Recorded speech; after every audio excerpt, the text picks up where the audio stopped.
I'm very happy to be here and not at home in New York where I live, because I don't know if you heard, but New York City had an earthquake today, which, you know, would be terrifying if it wasn't already New York City. There's so much happening in New York all the time. It's fun to think about where everybody was during that earthquake, you know? There's a lot of crime in New York. Somebody was getting robbed during that earthquake. Somebody was in the middle of like, give me everything. Don't move! You know? Some people were in their apartment. Apartment shakes. Buildings are so old and decrepit, they're like, I knew it was gonna collapse one day. I was just hoping I'd be at work when it did, but it's an odd thing, you know? Maybe somebody is visiting New York. They just got there, very excited. And you know that annoying type of, oh Lord, okay. Not talking about you.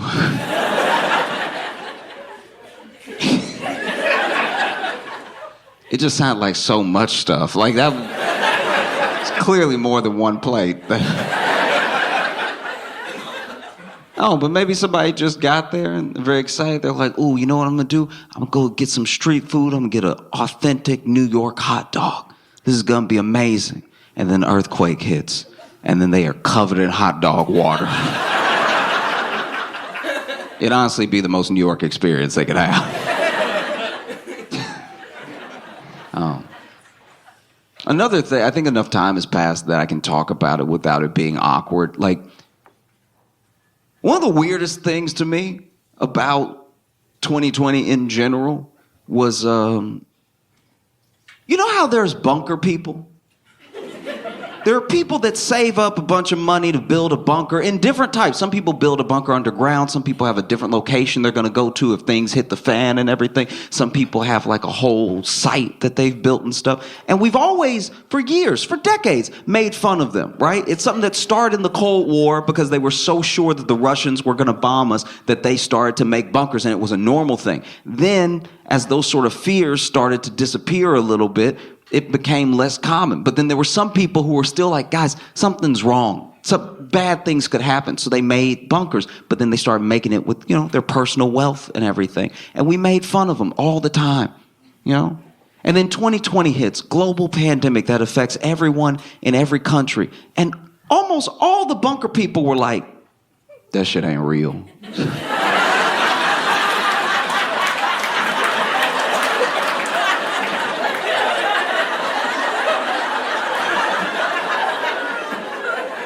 But you built in case the whole world. Can I go in the bunker?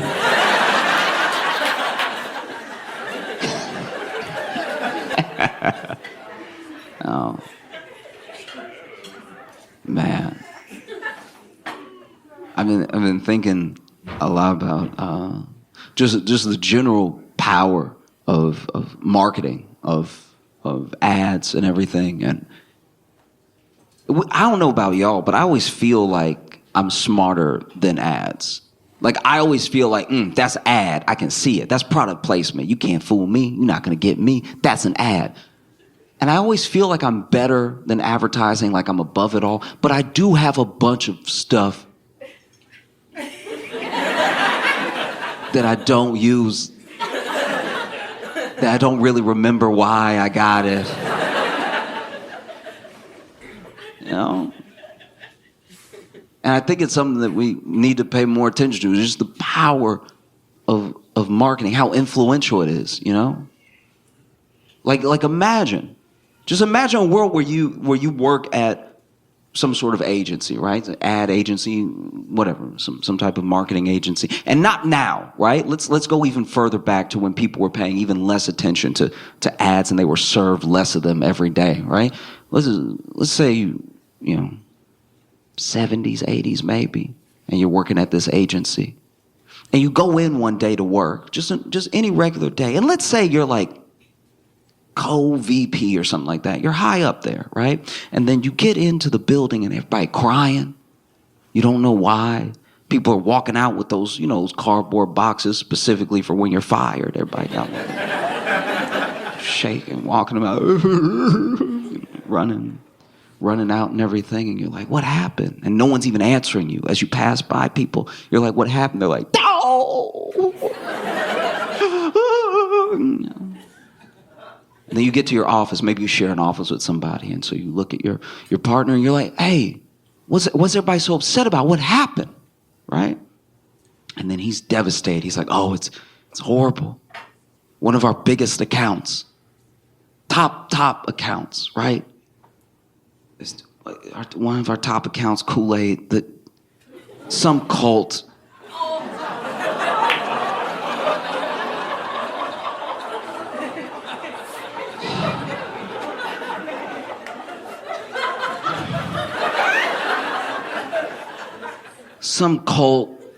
grabbed some Kool-Aid and they put a bunch of cyanide in it. They did like a mass thing. I don't know, the client is freaking out, People may never buy the product again. We don't know what to do. This could be the end for us, because if they close, we close, right? And then you, being the brilliant marketing agent that you are, you stand there in the moment that this is happening. The day that the news has reached your office and you're like, you know what? Screw it. Let's lean into it. They drank the Kool-Aid. It's just that good.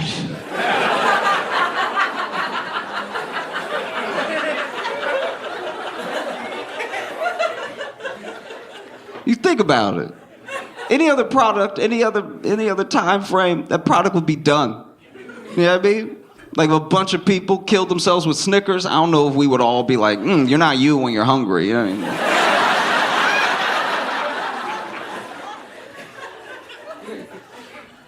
That's the power. To this day, even after a tragedy like that, to this day, people be at the barbecue like, pass me some of that red. That's some good stuff, And the thing about it is that on its own, it's not bad, right? On its own, you're just trying to sell something. You're just trying to make a buck. And maybe it's something that people will like. In an ideal world, all the marketing leads the people to what they want anyway, right?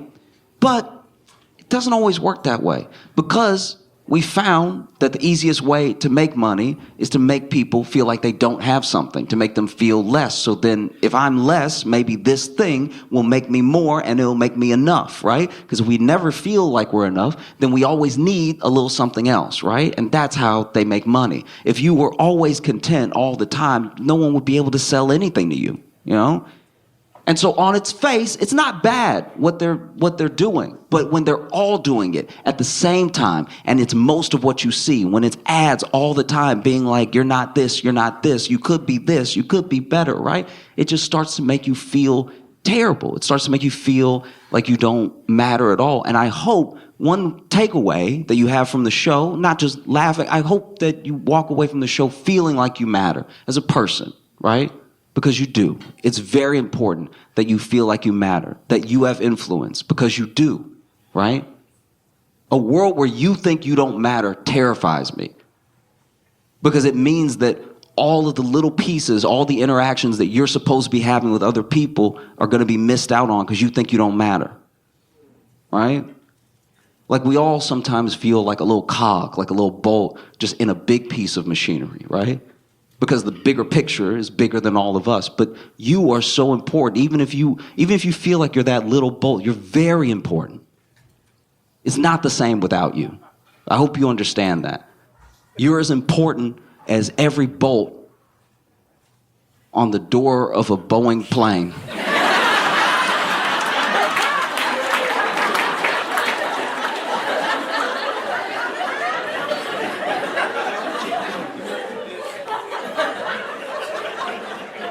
Because maybe that's what happened. Maybe at the factory when they were building the plane, they didn't screw the bolt down all the way, so then the little bolt's like, do I even matter? If they don't care, why should I care? Then mid-flight, it's like, I give up. I don't care. And then the door flies open, you're like, oh! What the hell? Because you're the window seat. Oh. And now you got the CEO of Boeing, David Calhoun. It's important to say their names. No, it is. They always just get to move like these faceless people that don't do anything and then get to enjoy their money. It's like, no, his name is David Calhoun, and we should all know it and say it and hopefully find him. Just to chat. You know? But no, he's stepping down. And I don't know. I don't like that. He's stepping down now, and I think that should be illegal. You shouldn't be able to go. You should have to stay until it's fixed. Do you know what I mean? Like, that's crazy that you messed it up.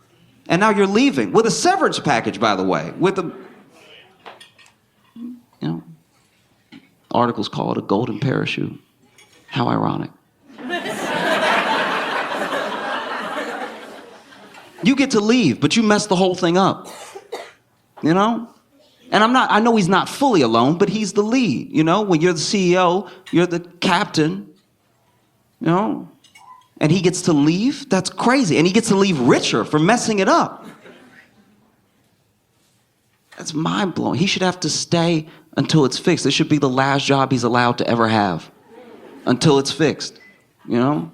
And if it closes, then no more work for you. And by no more work, I don't mean you get to go off and enjoy. I mean, you will not make another dollar for the rest of your life. You need some stakes to be in the game, you know? Because I had a friend actually take up for the process. I had a friend be like, but Josh, now that he's stepping down, someone good could step in. Someone that cares, someone that could fix the thing. And I'm like, are you brand new? Like, what? In what world is that going to happen? That's so crazy. I told him the same thing I'm going to tell you now. Imagine you're on a flight, right? Middle row, middle seat. You're not having a good life. And you're on this flight, and during the flight, you feel this incredible turbulence. And I'm not talking about those air pockets where you drop a little bit. I'm talking about you're hearing noises you've never heard before. It's just like terrifying stuff, all happening at one time. And it's not just like a little bump. You're swinging, you're slamming into things and everything. Those air masks drop down. You know, the ones that definitely don't work. I hate that part of the demonstration so much, by the way. They always put the thing on and everything, and then they're like, the mask may not inflate, but oxygen is still flowing. It's like, that sounds like something you'd say to a dead person. That's one of the craziest things I've ever heard. The mask may not inflate at all, but I promise it's still working because you won't be able to tell anyone it didn't. Mind blow. No, I swear. You know? But let's say that's happening. You're in it. They're screaming, people crying, people praying, people tearing up and everything. And in the midst of all this turbulence, the cockpit door swings open. And the captain walks out. And the captain doesn't walk out to say, hey, everybody, we have it under control. Please don't panic, right? Captain doesn't come out there to say, look, the PA system broke. I just want to tell you myself, we're all going to make it. We're all going to be okay. I'm going to make sure we make a safe landing, right? The cockpit swings open and the captain comes out to say, I've decided to resign from my position as your captain. It's been an honor, but I can no longer uphold the standard of this plane, and so I will be leaving. Wearing a parachute, by the way. He's wearing a parachute while he's talking to you. He's wearing a parachute while he's talking to you, because I'll be fine. I know I messed everything up, but I'll be okay, okay? And then he jumps out of the already open door. No, shouldn't be allowed.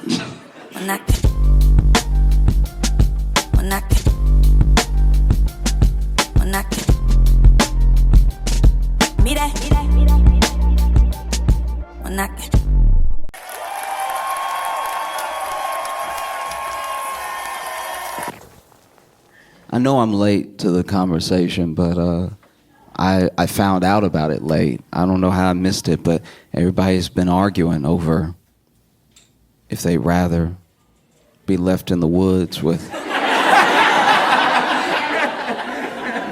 a man or a bear. It's a thing that started on TikTok, but then everybody's been putting their 2 cents in all across the internet on different platforms. And it's been interesting because I think it originally got posed to women. Would you rather be alone in the woods with a random bear or a random man, right? And I think people were astonished at how many women picked bear because it was a lot. I've actually seen very few videos that weren't bear. Which is shocking. It's like, I don't know, it took me aback. And a lot of dudes on the internet got very upset. They got so angry that they were like, why would you pick a bear? Why wouldn't you be, what, are you out of your mind? Are you stupid? Why wouldn't you want to be left alone with a random man, you stupid bitch?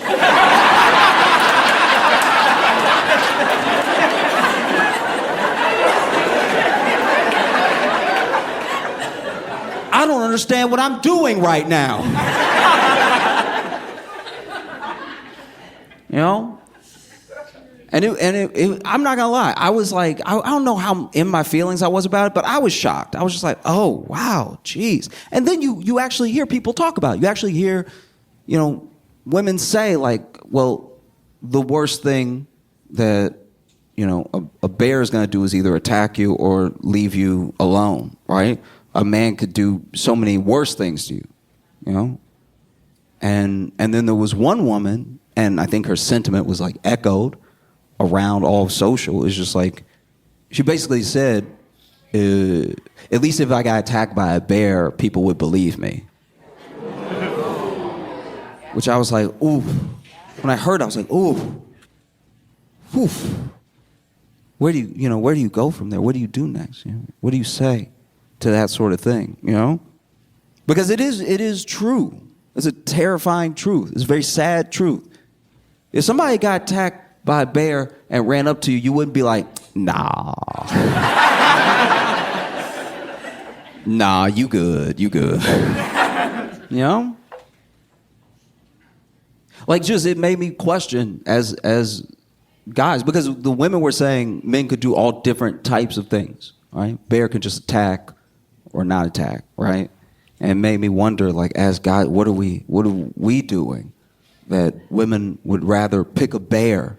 They'd rather risk their entire life than to be left alone with us and, like, hear about a podcast.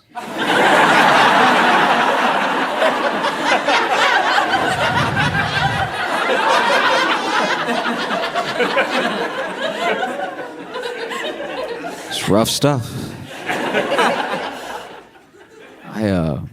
I don't know if y'all saw this this Chiefs kicker.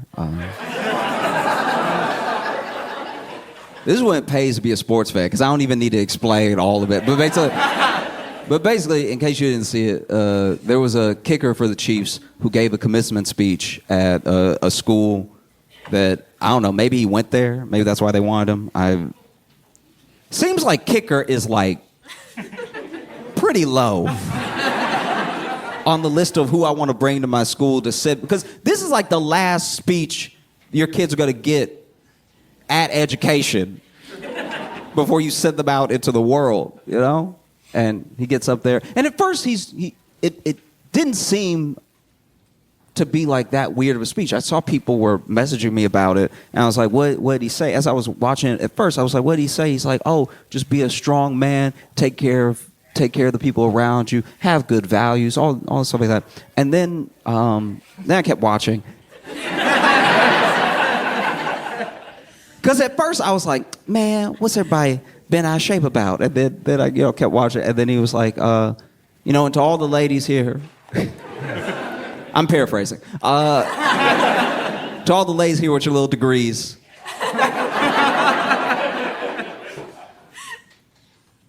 go ahead and have a baby or your life is meaningless. He didn't really say that, but it's how people felt. And it's pretty crazy because I looked him up afterwards because I was just like, the weird thing about him is that because he's the kicker, you know he really feels this way. He has the least CTE on the team.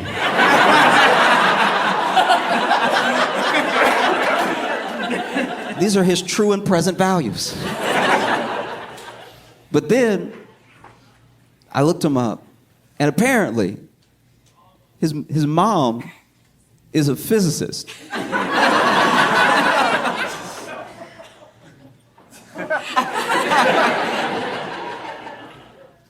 Which, I don't know. I mean, I guess, to a certain degree, he's working something out there. Like,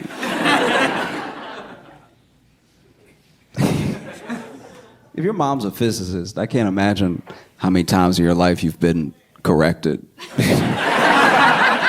Yeah, I mean, maybe that's what it is. Maybe he's like, I just want a woman who won't talk to me and be right. Yeah, I mean, because his mom is a physicist, and he's a kicker.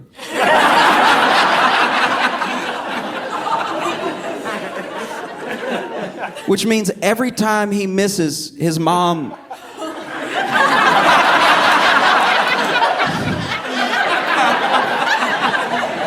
his mom can tell him exactly how off he was.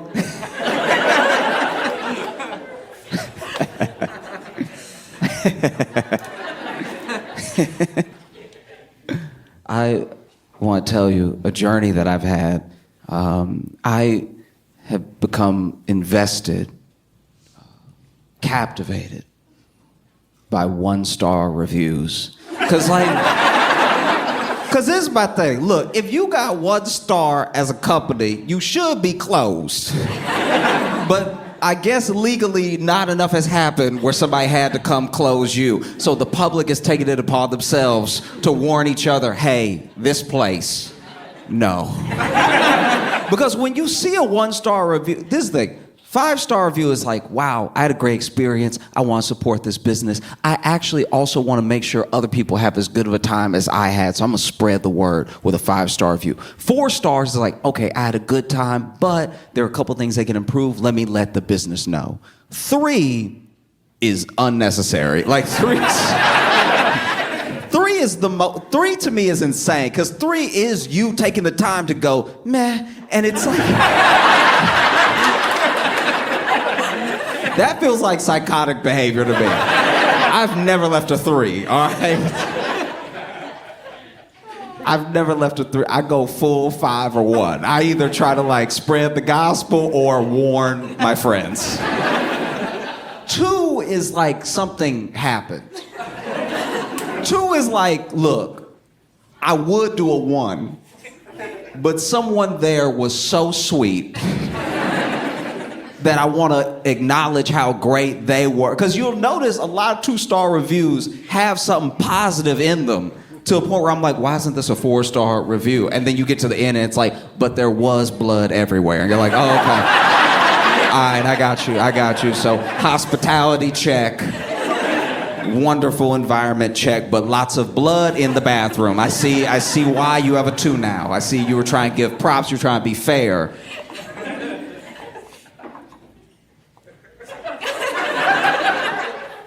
I personally have never read a 1-star review that I didn't wish was longer.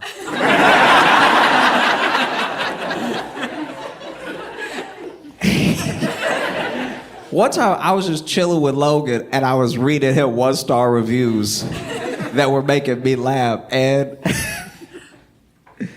I can't remember what the business was now. I'm blanking on the business, but I think it was like a seafood place. It was like a crab shack. And then there was a 1-star review that just said, this place is a chair.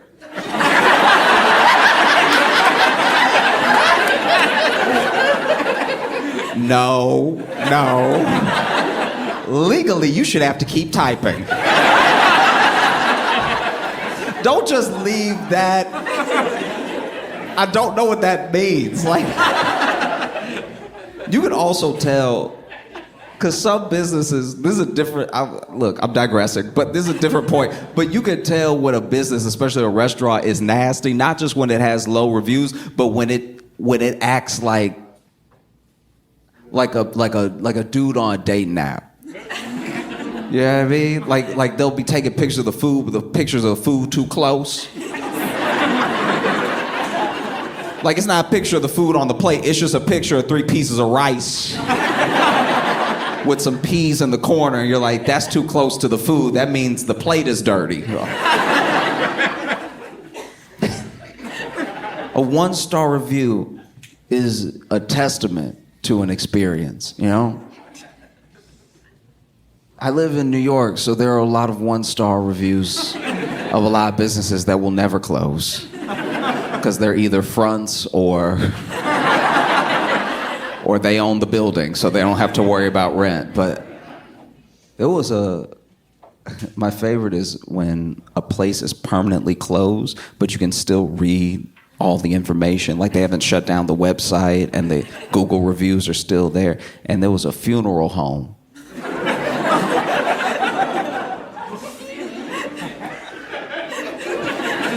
There was a funeral home that had a 1-star review, and I was like, this is my afternoon.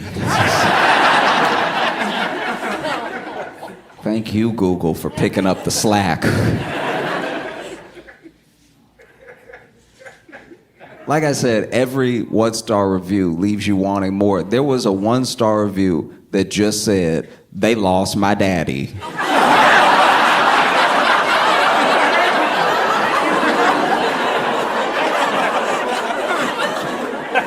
We don't know where or how long or... They lost my daddy in all caps.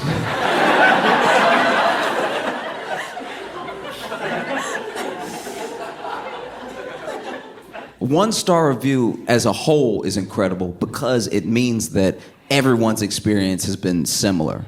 Right? Like, you'll see places with like a 3.0 and you'll see it really breaks down to like half 1s, half 5s, right? It just depends on the day, what kind of service that they get. 1-star review means everyone agrees, right? And the thing about a business having a 1-star review that blows my mind is I used to live in Chicago. And when I lived in Chicago, I didn't know you could just start a Yelp or a Google review for a place you didn't own. So someone had started like a Google review for Cook County Jail.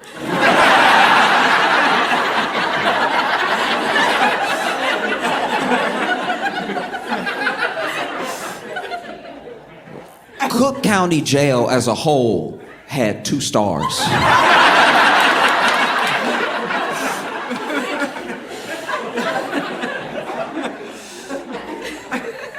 And it's honestly hard to, like, I've read most of them, right? And one of them was 1 star, right?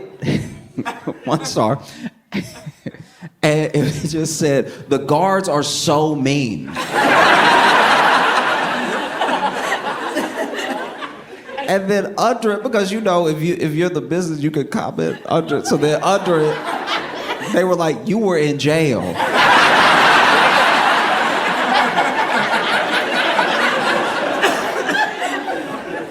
But I'm not gonna lie, I'm on the formerly incarcerated person's side because they didn't refute it. They were just like, this is what we do here. Oh, it was amazing. It was amazing. There was a 4-star review for Cook County Jail. It's like, I stayed here, wasn't the worst, wasn't the best, but I did it. And that's a very objective person. That's somebody who's like, well, I did my crime, and this is as jails go, it's pretty good. Like I mean, I don't want to see the business go under. Let me go ahead. Oh, it's incredible. I remember when I started looking at salons, because I go to salons now. I used to go to barbershops, and trying to make that transition, I was just looking up Google reviews for places, and I got taken on a beautiful journey because all these places, especially like anybody knows who is like trying out a place for the first time. Like when you go to get your hair done, you're really putting your life in somebody else's hands. And that's all of us, whether you're going to a barbershop, salon, whatever. Because I've got bad haircuts before. I've got haircuts that left me looking like... They just left me looking like I don't know how to take care of myself, and now I gotta wait till my hair grow back a little bit to look even again, you know? I went to the website of this salon, and I saw all the like beautiful designs of the braids that they do, the variety that they do and everything. So then I went to the bottom of the website and it says, we're currently not taking clients, right? Which happens sometimes. But I went to their Google just to check if maybe they don't update the website, because I was like, let me call because maybe something's changed, right? When I get to their Google profile, I just go ahead and I'm like, let me look at the reviews just to check, because all this stuff is beautiful in the picture, but these could be Google images. So I'm reading lots of 5 stars, lots of 4 stars. Overall, they have a 4.7 as a business. So I'm like, they're crushing it, right? I do see a 1-star review. And I'm like, well, let me... Because you don't want to count out a 1-star reviews experience, because that means that whatever happened, as long as they're not lying, whatever happened, happened. And it could happen to you, right? So I'm reading it, and it's like, staff was so rude, I booked an appointment. They were trying to act like they didn't know who I was, and they sent me out, right? And I was like, wow, that seems weird. Because the business can comment underneath their comment. The business said, Chandra, you need help.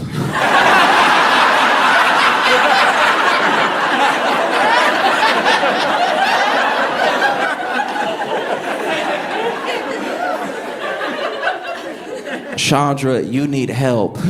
You tried to fool us and showed up as if you had an appointment, even though it says on our website we are not currently taking clients. You said that you talked to someone that we don't employ about an appointment and then sat in the chair demanding. I was like, fair enough, wow. That's amazing. I guess you can't trust every 1-star review, but wow. I tried to go and they were not taking clients. Like I had a very similar experience to Chandra. I was like, it's like, I don't know, what if I tried? I don't know, maybe I could be slick. And they were like, sir.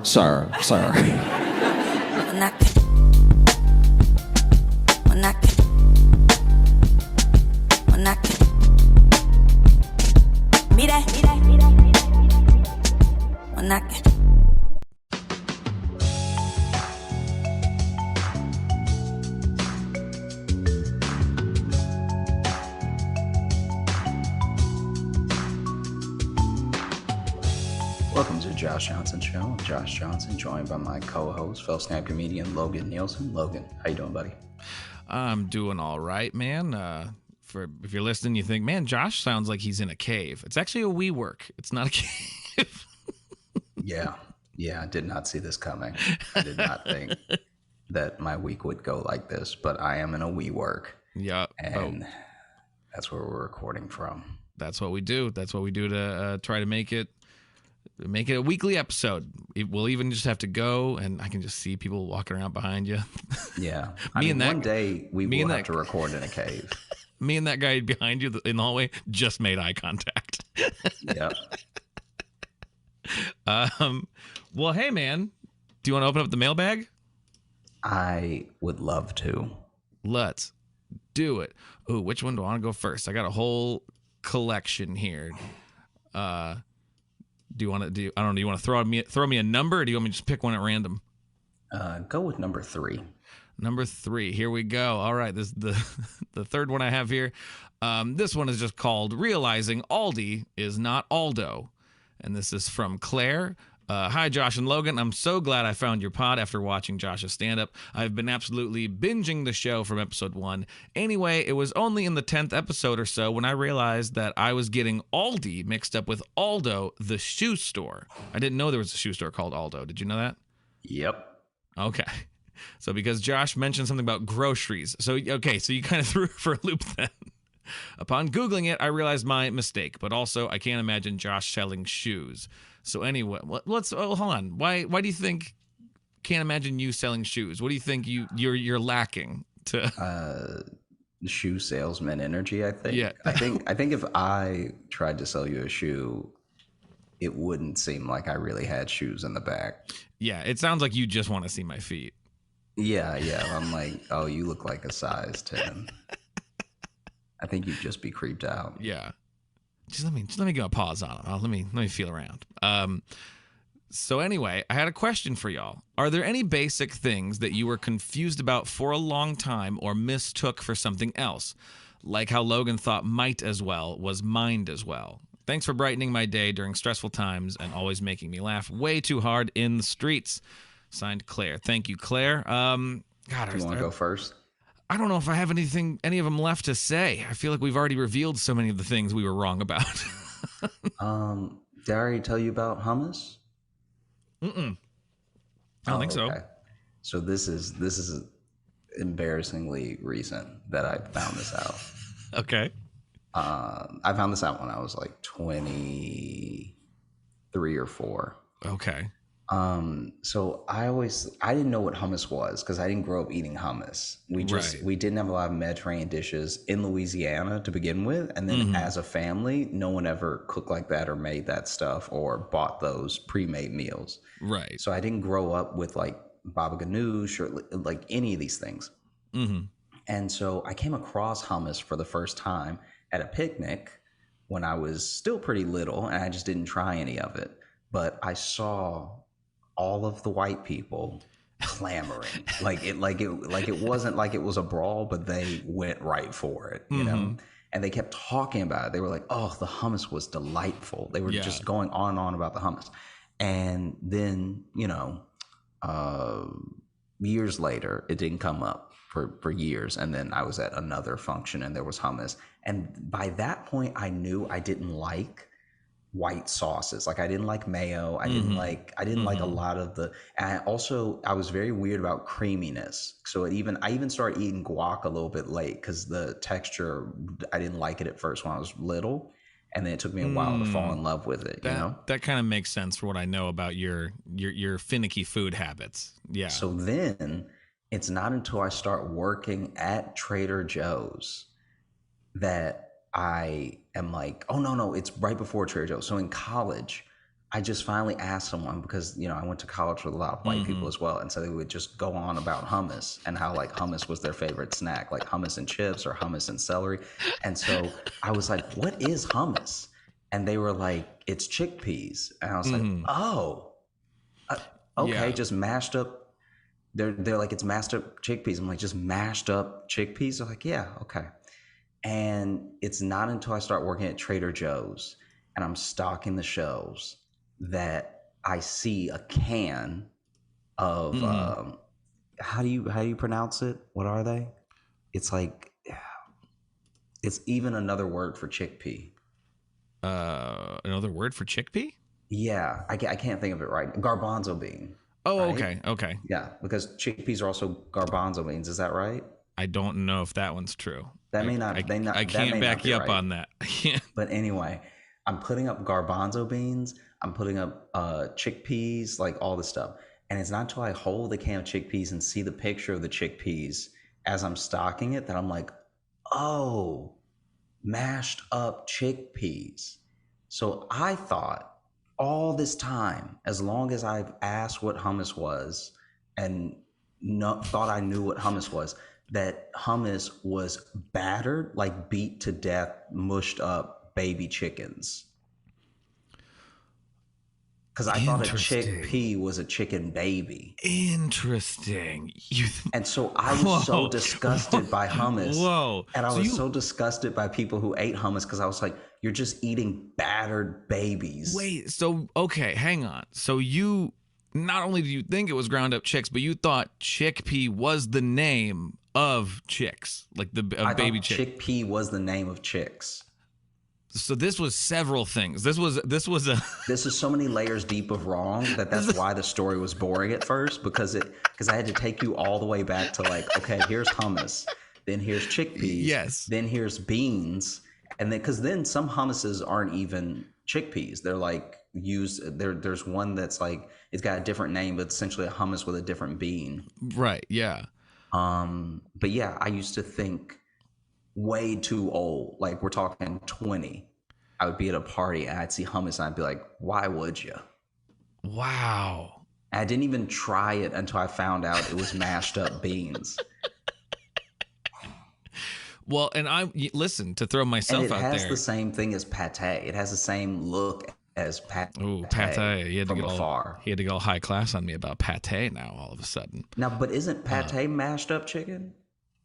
I That's think actually so. mashed up Yes, chicken, right? I think so. It's mashed So up. I also thought that it was mashed up babies because of pate. So I was sure people were out here eating dead bird baby and loving it and bragging about it. And so I was like, man, people are gross. This is crazy. Yeah, it's like poultry caviar, kind of, if you think about it. That's exactly what I thought it was. I thought it was like chicken caviar, which I'm sure is a thing that people love that are rich. I think that's just scrambled eggs. No. I think that's what chicken caviar is. It's just scrambled eggs. No. I'm talking about some bougie. We made the chicken think it was gonna have a wonderful life, and then we stole the dreams out of it. Yeah. Well, I will say I had one during the telling of that story because I did not know chickpeas and garbanzo beans were the same thing. I didn't know that. I thought they were totally different because I never even really put it together that chickpea was a bean. Makes sense. It's a pea. That pea is a type of bean, basically. So I just had one during that story. Yeah. But you also reminded me of a different one of that type of food, I remember. Because I was thinking back, I'm like, oh, yeah, what did I think of hummus? Because I didn't know what it was for a long time either because we just didn't have it, growing up in, rural Midwest. So kind of come from the same place. But I remember at a time when there was, it was actually at film school, and it was like a dinner for this, like one of the school film festivals that I had to film in, and, we won an award, no big deal. But was there, and I remember they had food there, and it was like, like hummus, and they also had falafel there. And I realized in that moment I'd never actually had falafel before. Because when I bit into it, I really was kind of expecting, because you know how they look like they're little brown balls, I really, in my head, when I was about to bite it, I was preparing to basically be tasting like a hush puppy from Long John Silver's. Yeah, it's just a Greek hush puppy. Yeah, but wildly different flavor combinations. So I remember I bit into it and was shocked. It wasn't bad, but I was shocked, where I almost like spit it up because my brain was so prepared for something else. So, and I don't think it's gross. I like it. It was just when you're not prepared, when you're thinking it tastes like something entirely different. So, when I was in, it had to be like the second grade. We were having lunch, and a kid thought that his mom packed him orange juice, and she had packed him a chocolate milk, but it was in a little thermos to keep it cool. Mm-hmm. And so he opens up his icebox and he goes to drink it, and he almost chokes on it, not just because it's the opposite of what he could imagine. Because if you're thinking, if you've prepared your mouth, if your brain has told your mouth, hey, we're about to witness the tanginess of orange juice. All right. Yeah. And the particular orange juice that you drink at home, right? So we're talking about, hey, maybe you're an Ocean Spray kid. Maybe you're a Sunny D child, Yeah. But this kid goes to take a drink and almost chokes because not only is chocolate milk hitting his mouth and he's confused, but he also choked because he went to say what while he was drinking. So he goes to take a sip. We're talking at the table, and then we just hear him say what, like he's at the bottom of a lake.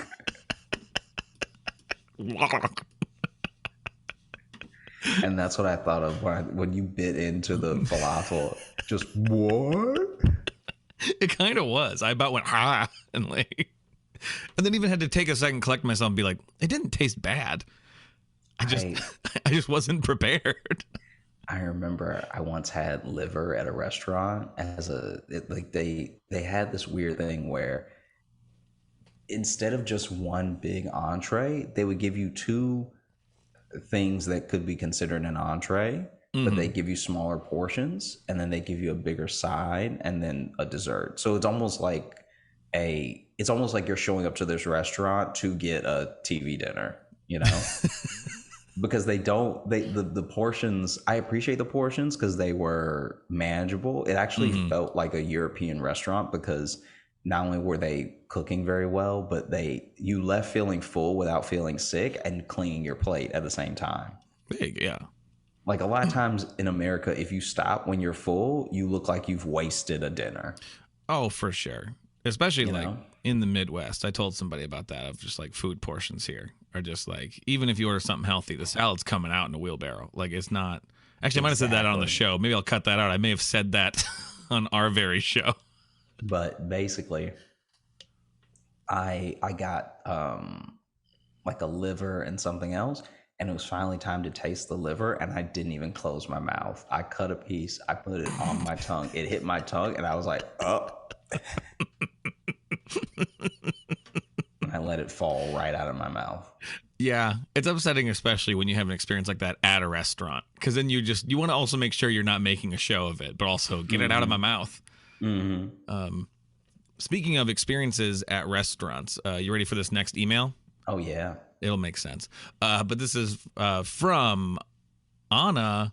I believe this is our old friend Elsa Anna, because they mentioned Sweden here. So from Elsa, hey guys, love your show. It lifts me up on rainy days. I can relate to Josh's friend. She is a trooper. The friend she is referencing is the friend from episode 99 who went on the date with the ventriloquist. Yeah. So she is relating to this friend.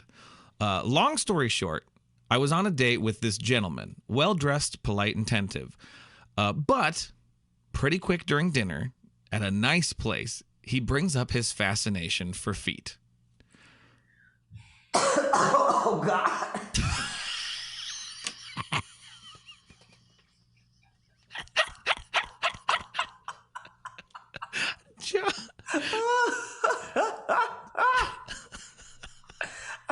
I was imagining so many other things besides feet. Feet was his kink. I wasn't shocked, but more surprised by the topic, and feet is not my kink.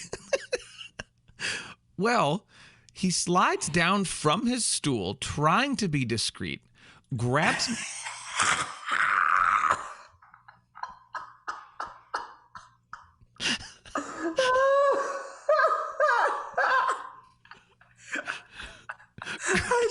I want you. We should do a reading. We should do a reading of you reading erotica half a sentence at a time.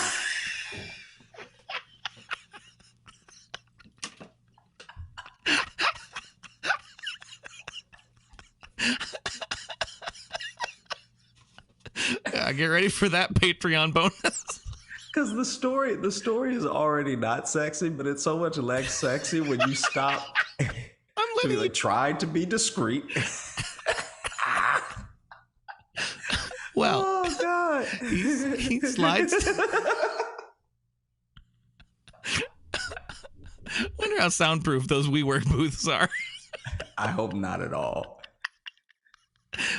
Well, he slides down from his stool, trying to be discreet, grabs my feet, pulls off my open-toe heels, takes a good look at my manicured toenails, licks his lips, and sniffs my shoe.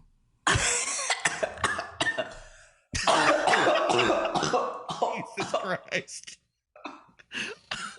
Wow. The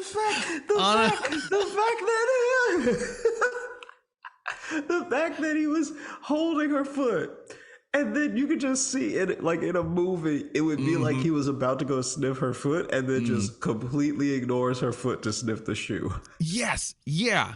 He licked his lip at the at the foot, but then just puts it over his mouth like Dennis Hopper in Blue Velvet. You know?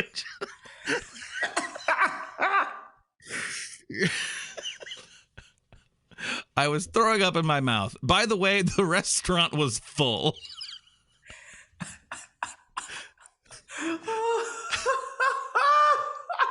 Take care.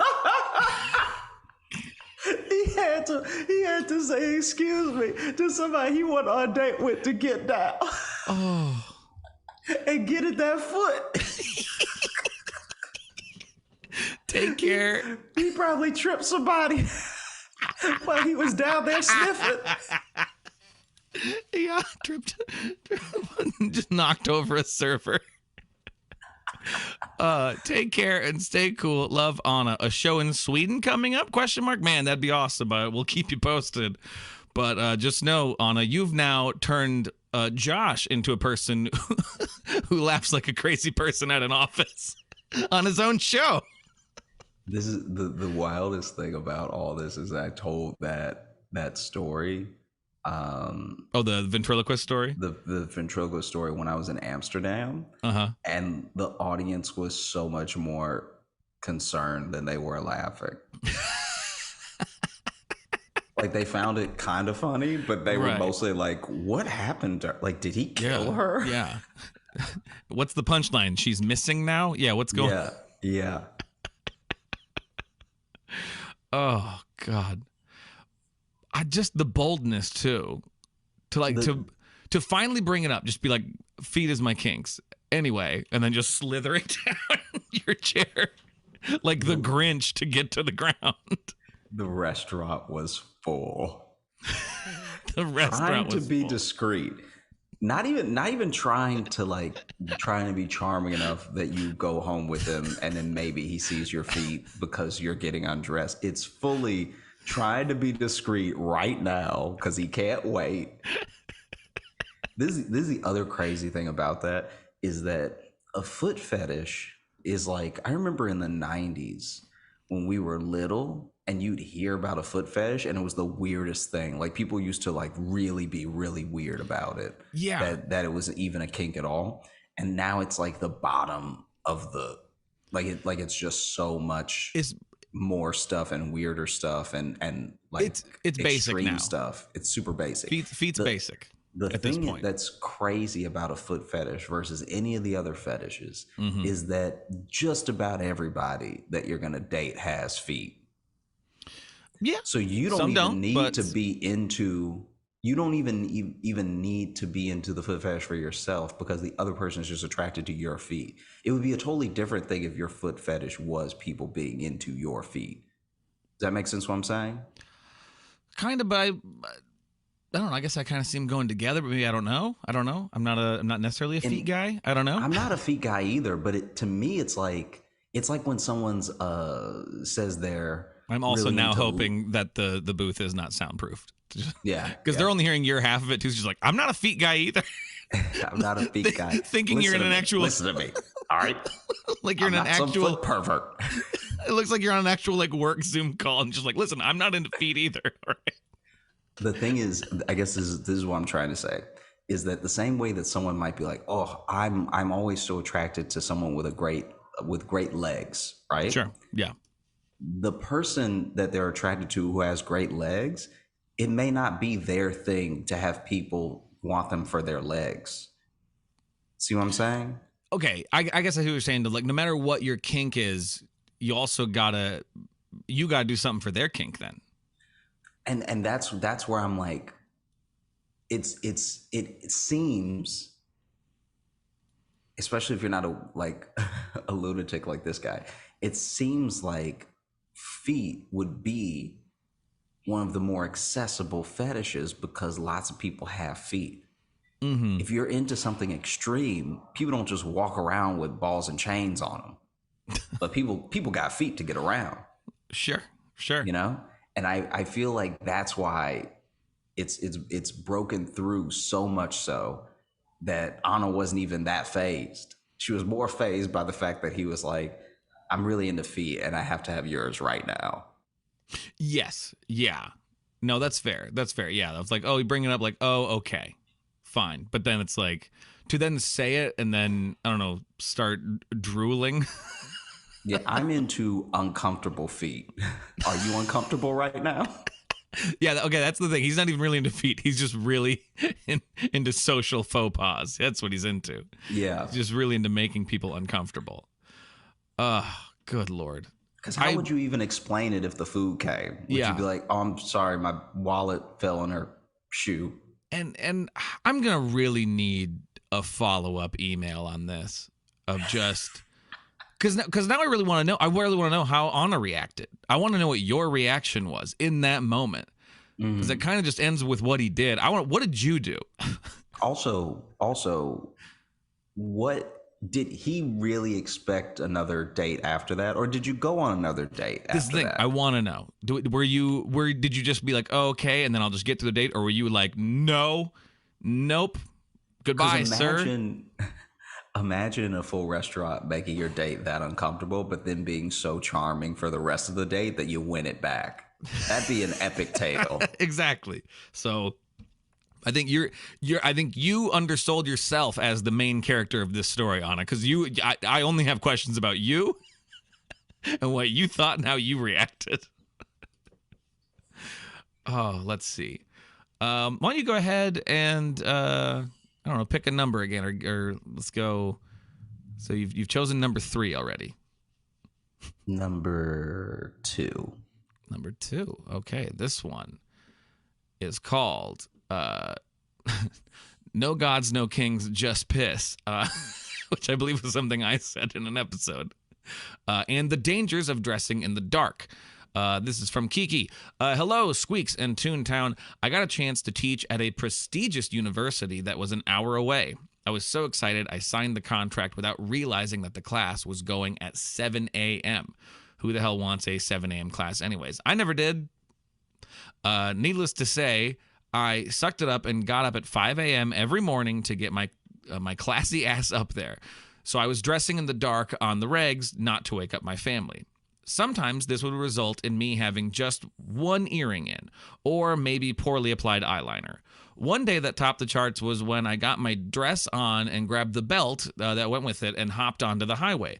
As I was teaching class, I looked down and saw that, to my horror, instead of the blue belt that goes with the dress, I indeed had on a bright, sparkly green and fuzzy robe belt. It felt the same in the dark, but looked wild. I just leaned into it like I planned it, and like it was high fashion. Love, Kiki. P.S. Love me some Hold Up podcast because I get a double dose. I get it in my lungs. That's what it says. What I love about this belt situation is that from the story, tell me if I'm wrong, but from the story, it wasn't until class started that Kiki looked down. It sounds like class was happening, so it means every student was also being like, "Is she wearing a robe belt?" Yeah. What I would really like want a to robe see, belt. what I would want to see happen is to teach the class and not realize that you have on a full robe with a real belt.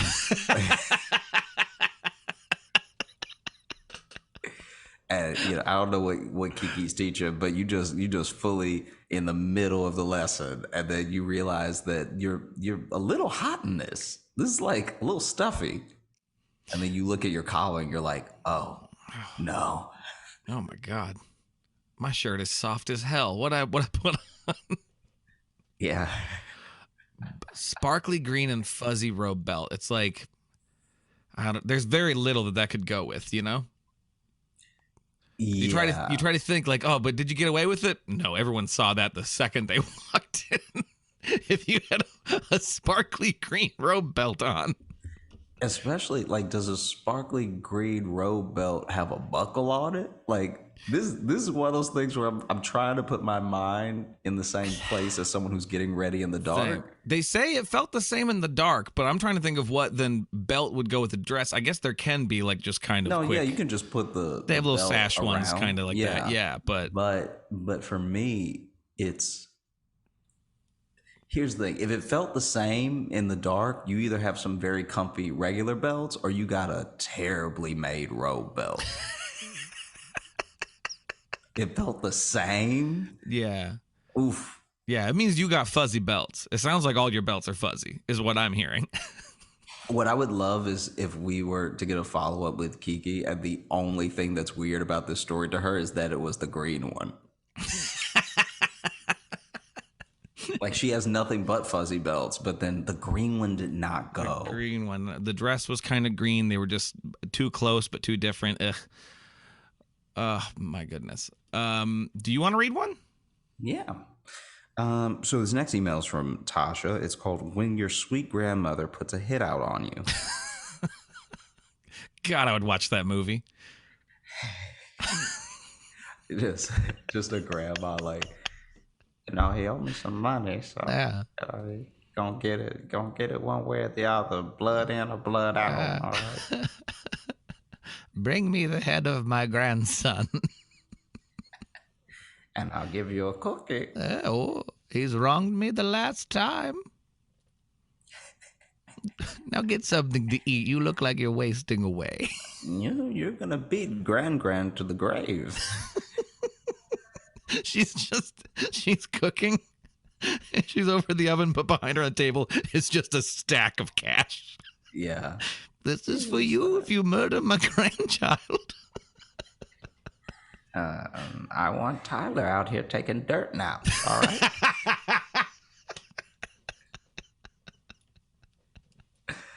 All right. My gift load better be a little lighter come this Christmas. I want to save $5 that I put in the cards. Now you go out there and do your work. And don't look at that. Becoming Bane. Do you feel in control? Grandma, your shoulders. I was born in the dark. All right, go ahead. Yeah, I was born before light.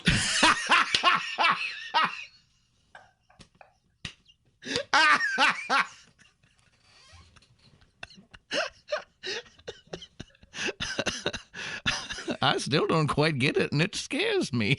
Yeah. Oof. I don't like all this newfangled technology you kids got with just seeing everything all the time. Y'all just be seeing all the time.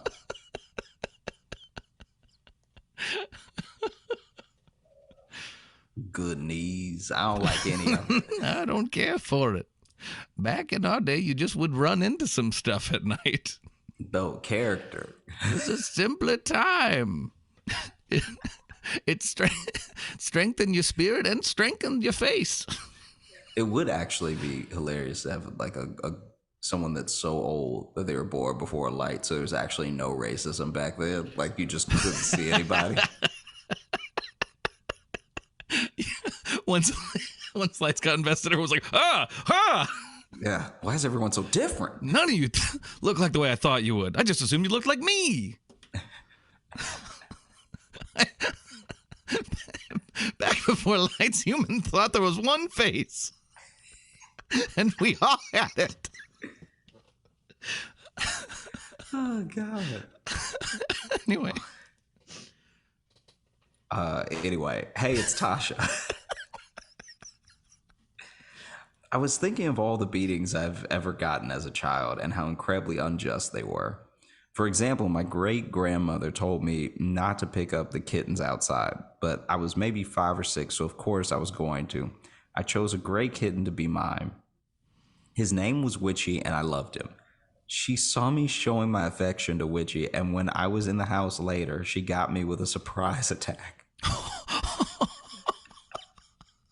She was wilded though and beat me with a switch, thin branch from a tree. Jesus. For people who don't know. Yeah. beat me with a switch with thorns on it, which he got run over maybe 2 weeks later, and I love dogs Oh now. God. I've gotten multiple projectiles from my mother, which include a high heel shoe, hanger, and my own backpack. She waited until I was a teenager to slap me with the speed and finesse you see from Donnie Yen and Ip Man. Jesus. But it was my grandmother who got me with a phone call. Before I went outside to ride bikes with my cousins, she told me not to ride past my uncle's house. I did, of course, and peeped my aunt on my uncle's patio frowning at me, looking like she was about to snitch. When my cousins and I got to the end of our journey, we turned our bikes around only to see my aunt with a thornless switch in her hand, Jesus. standing in the middle of the road waiting for me to come by.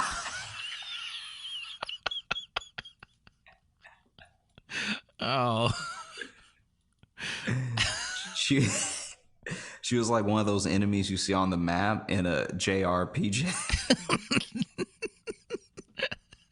where you can choose to engage or not. While my cousins easily avoid her, I knew that me getting got that day was inevitable. So in defeat, I rolled by her slowly like it was a car wash, except I was getting lathered in pain and rinsed myself in tears.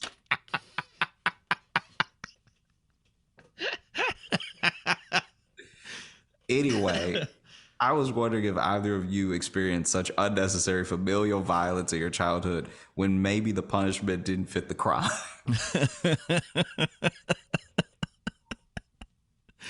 Man, that is genuinely a hit getting put out on you of just like, hey, they're gonna be riding back. Go get them. Yeah. Oh man. And to anyone who's maybe like, it's like, we get it. Not everyone had the same type of upbringings. I had, not similar, didn't get switches. Although we did have, outside my grandma's house too, they had like a weeping willow tree. So I think it had been used on me before, but it wasn't like a common occurrence. But because they did that too, that's how my mom would talk about all the time. They'd have to go pick their own switch for it. So like very old-timey upbringing. Also, picking your own switch is one of those things that's just psychological terror. It's just one of those things, like, because then you bring back a flimsy one, and they always go pick another one, and now they're more angry. Yeah, it's like, no matter how you feel about a spanking or whatever, I think everyone can agree of just being like, yeah, that's a bit much. That's to make them pick it is a bit much. But no, I can say I can say this as me now. I didn't get that many spankings. I know the ones I got, I probably deserved. I can say that. That the ones I got were kind of like, yeah. Yeah. This is like, you won't see it or anything, but I remember one time, this was not my family. This is like, I was hanging out with some other kids, and their dad like rolled by and like on foot. So he walked up to us, and there's some familial thing that I knew nothing about that had gone down, where basically my friend had lied to his dad that he didn't do something he definitely did. Okay. Right? Yeah. But now his dad had evidence, so he sees us playing in the neighborhood and gives him one more chance to like, hey, before when you said, and it was like, I can't remember if he had stole something or whatever, Right. but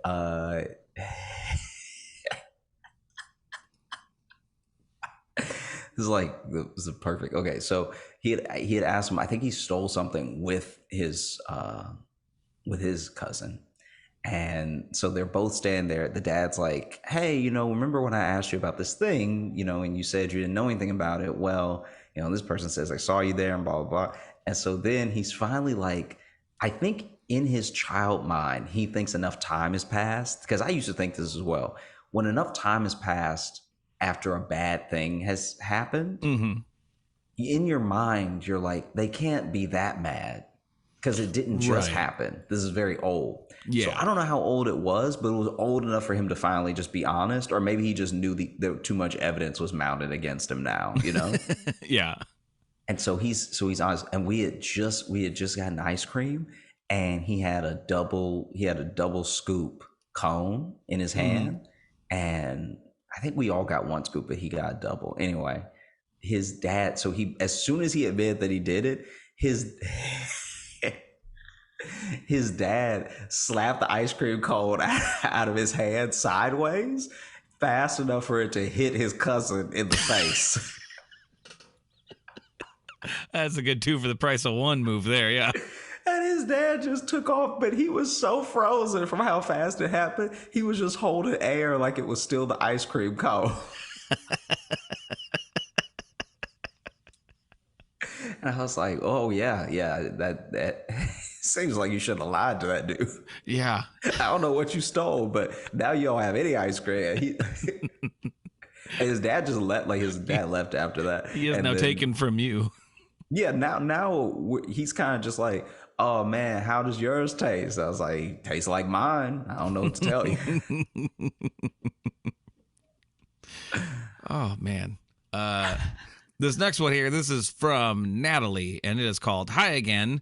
Hi again, Josh and Logan. I'm Natalie. I wrote in last year to say hi and ask some silly questions. I'm the one from the Mary John Blythe episode whose question made you start talking about Power Rangers, which I think we've done more than once, but because we're men in our 30s.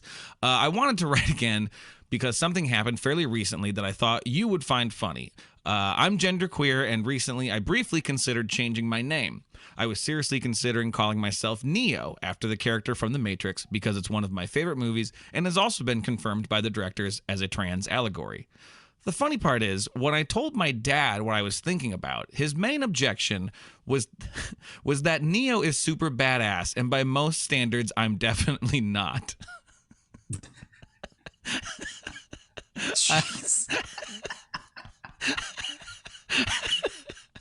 I just thought it was so funny that he was fine with the idea of changing my name, but thought I wasn't badass enough to call myself Neo. It stung, but in a way that still makes me laugh months later, so I thought I wanted to hear your take. I love the show. Thank you for doing what you do, Natalie. I love that story. I love that story. It would be so funny if the dad was like, listen, you're Neo is a bit much. Yeah. Let's go for you like the movie Cars, right? Like just like some completely different franchise.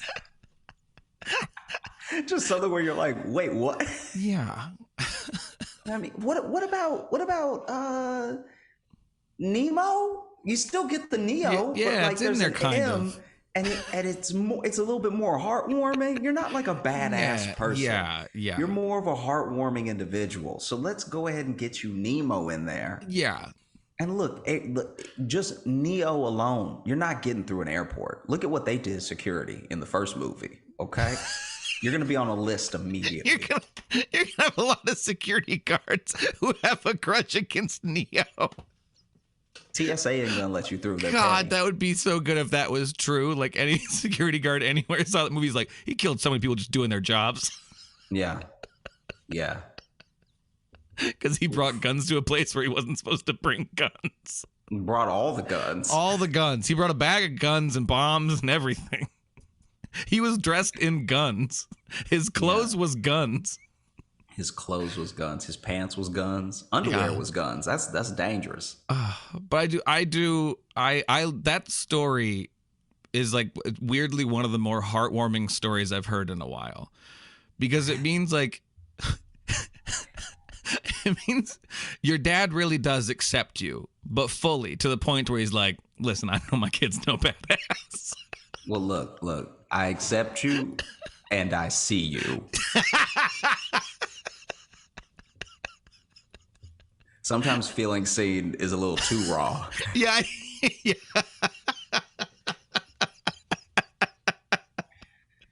know? Real quick. Yo. It's I know we're almost done, but it's my granddad's birthday and my mom is calling me. I'm just gonna step out real quick. Oh, go for it. Go for it. I'll be right back. Cool. I can say confidently that WeWorks don't look pleasant. This is a weird interlude while he's gone. Maybe I'll cut this, but just I've never seen the inside of them. I've never been to one. Yeah, what a strange. And now people are walking by and can just see me looking out. I'm gonna turn my camera off. I think I'm just gonna do that for a second. It feels weird that people walking by will just see me watching their office. So,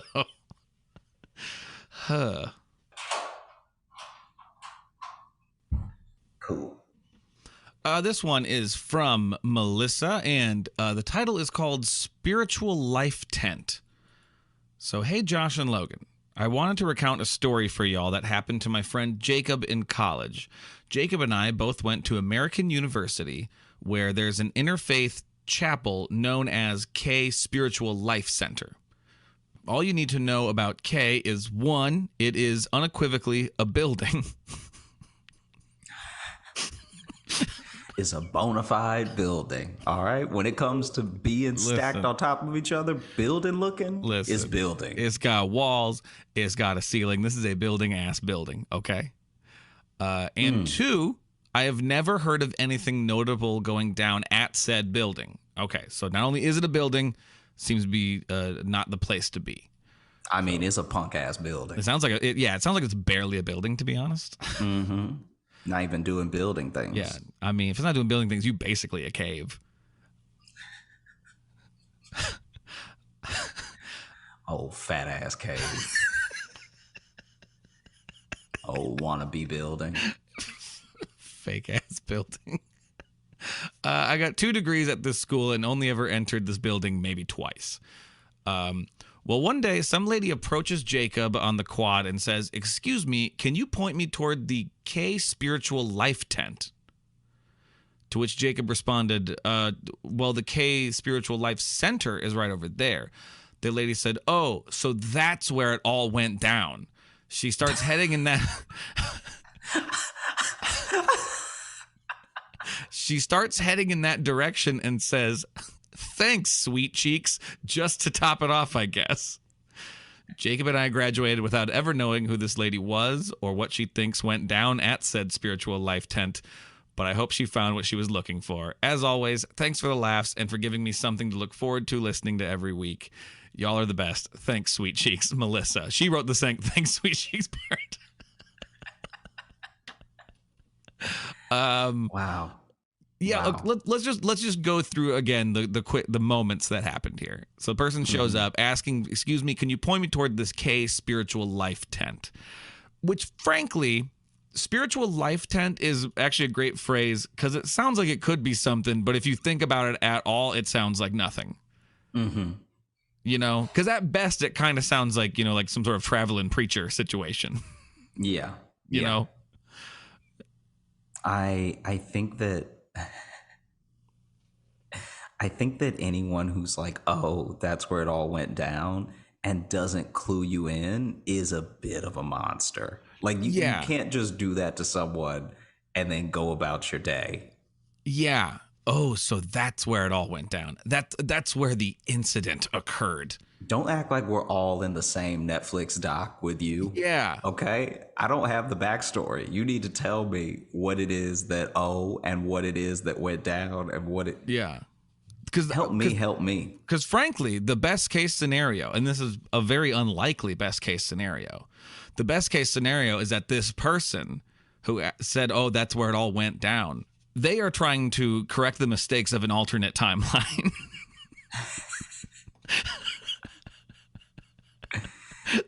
They're trying to solve some sort of multidimensional mystery, and that's your best case scenario.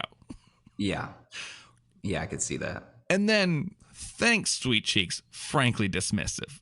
Whether you're a multidimensional time traveler or not, pretty smug. You never catch Doctor Who saying thanks, sweet cheeks. You know who would say that though? If Captain America was real, because he's from another time. Grandpa, you can't say that. Well.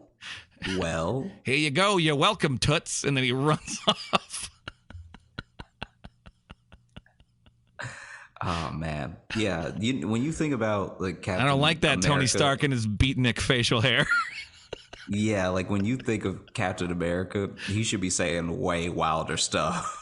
I mean, it would spice up that whole universe. I like Marvel movies, but goddamn, if one of the main heroes, every now and then, everyone had to be like, okay, he's from a different time. You can't say that now. You can't say that. Also, but we've invented TV. But we are also fighting an alien gods. I don't have time to tell you this right now, Cap. Yeah. Cap just walking back into headquarters like, I can't go back to Wakanda. Said some stuff and everybody got mad at me. I like you, Sam Wilson. You're one of the good ones. Yeah.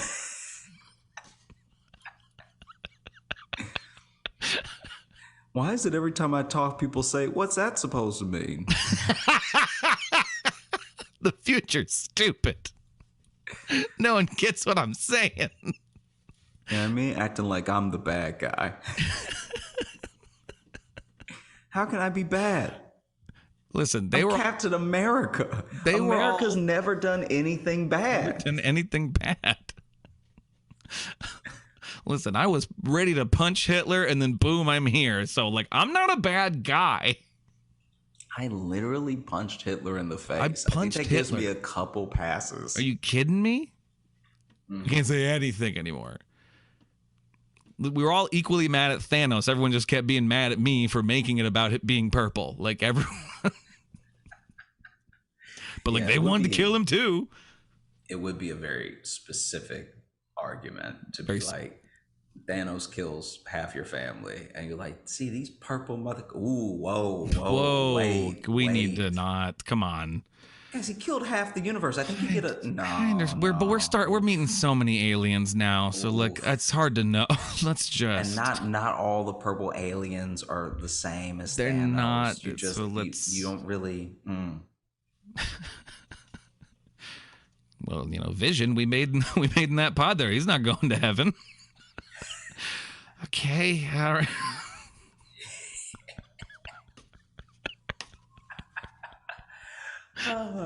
I'm just saying, Vision's gonna burn in hell. I'm not gonna take no back. He's an abomination. I'm not gonna take no back talk from a soulless robot.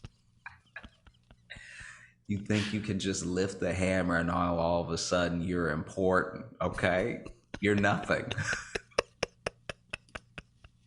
And I'm not a racist for saying that. I really hope these walls are paper thin. I'm not into feet. I'm not a feet guy. And I'm not racist for saying that. You're going to leave. I don't know. Is there a front desk at WeWork? Do you have somewhere where you check in? Yeah, there is. Okay. Not you don't have to check out. So I'm already in. So okay, well, that's a mistake. I was gonna say if you walk by, then they'll just be like, "Hey, by the way, you can't come back. Give us back the card. Give us back the card. We don't condone whatever it is you do here." I don't know what kind of perverted racism you were engaged in. I don't know. It's sort of whatever racist kink podcast you're doing in there. I really don't like it. I don't like it, and we don't want you to record it here. And the eighth of it that we heard was disgusting. Yeah. So, what was that last one you wanted? I'll go one more. This is another one. This is from our buddy D, and this one's titled "Early Hunnids." He's got some notes on not notes, but questions or follow-ups on some of our episodes after episode 100. So, dear Logan and Josh too, I guess. Wow. D really creating a ranking there.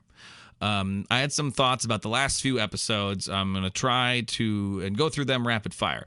Episode 100, Logan, quote, "Nice thick gravy is a better nickname than Squeaks." I'd shorten it to just gravy or maybe grave to sound more street. Yeah, I don't is gravy better though? I don't know. Logan. I mean, I guess You hated Squeak so much, every word is better than Squeak. That's true. I didn't like Squeaks very much. It's grown on me a little bit, but although now that I say, when you put all three of them together, Logan, Gravy, Nielsen, I do like that quite a bit, actually. But only just Gravy by itself, not really. But Logan, Gravy, Nielsen, I'm kind of into. So Dear Toontowns and Logan, Gravy, Nielsen. Josh is just shaking his head. Episode 102. Your soda store idea reminded me of the frozen yogurt shops where you load up your own bowl with as much yogurt and toppings as you can handle and then pay by the weight. I think Lil Joshy's soda fountain sounds like yet another cash cow just waiting to be milked. We do have like a lot of franchises we're ready to start with this show, whether it's restaurants or summer camps, whatever it is. A lot of useful IP. A lot of untapped potential here. Hit me up when you're looking for investors. I want a cherry root beer flavored named after me. Okay, done. That's what we'll give to our angel investors there. Episode 103, Scare B&B, was a fire pun, and I think Josh only acts like he dislikes Logan's puns. Deep down, he knows how happy it makes Logan to see him annoyed, and he's being a good friend. That's real love, my guy. Yeah, I like that interpretation. That Josh, he gives a bad reaction because he loves me too much. Well, that's not what it is. So see, but that's exactly what you'd say in the character because you're just trying to make me feel good. I like this. We'll go with this, and Josh seems to like it too. This seems to be what his intention is, and we found it out, right, Josh? You just love me so much that you. It's not really that at all. You like the puns, and you like me more. No, but you should probably not say that. Okay. That is real love. Also, during Josh's story about hanging out with the old lady and going to CVS, I kept waiting for her to tell Josh, "Ain't nobody been to the moon. That's a scam."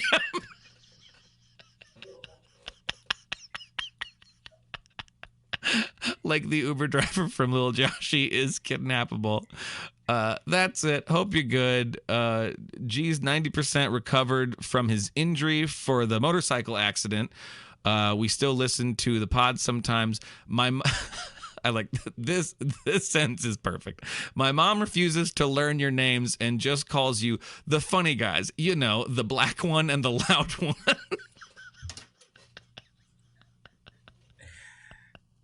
That's amazing. Wow. Peace, D. Thank you for that, D. The refuses refuses is interesting. Refuses to learn our names is an interesting twist. Knowing that by now you probably should know them, and then refusing is a real boss move. Yeah, the black one and the loud one. I do think if we ever change the name of this show, I think we found it. Yeah, 100%. Easily. The black one and the loud one. The black one and the loud one is probably the best name that we could come up with if we had all the time in the world. I think so. Well, it honestly, too, we're not selling, we're not short selling anyone. That You're at least going to get that. Mm-hmm. There's going to be a black guy and a guy that's too loud. There will be one of each. Well, it's probably a good place to wrap it up, huh? I'll close up the mailbag. Yeah. Thank you so much for listening to the Josh Johnson Show. We had a great time recording. I hope you had a great time listening. I know that a WeWork is not ideal, and if it's up to me, this will never happen again.